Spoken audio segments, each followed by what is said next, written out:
Arkadaşlar merhaba, Diyarbakır Zaza Dili ve Kültür Derneği'nden hepinize selam gönderiyorum. Bugün Bingöl Üniversitesi'nden sponsorlarımız ve hocalarımız aracılığıyla yaklaşık 150 tane kitap geldi elimize.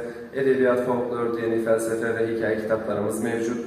Tüm arkadaşlarımızı, tüm dostlarımızı, halkımızı biz Diyarbakır Zaza Dili ve Kültür Derneği'ne bekliyoruz.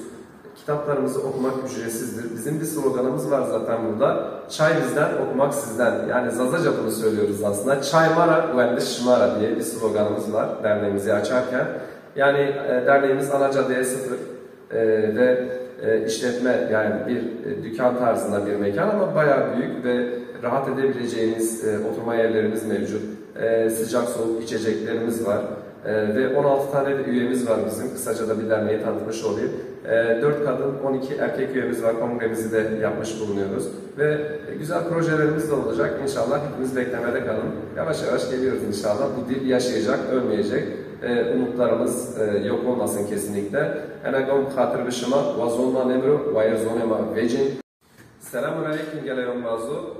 Derneğe Zaza Derra, ez Diyarbakır'a همین شهر ما را سلام شوانو evro nezdeyse okunca sak kitabı mağmeytiya üniversite çolik rome Murat Hoca marşalıtı tay sponsor ma estibi inizmar erşavut paştama mazaf keyfeş bir mapeşabi ema itayla slogan ema asto mabun çay mara güvendiş şımara yani belki insan çino permişken kitabı giri o olmaz ki kaylu bu onu o kaylu semet در حق زازاکی بخوابه تو و برو در نگه ما ایتاد ما نه یورا پاروگه نچید و بر بروش و کتابو خوبو سرغان ما انو چای ما را و اندش شما را نامه مسامتین تیا در نگه دیاربکر زازا در شما بر ما زاف که خویش بین خاطر به شما نگو ویش وارو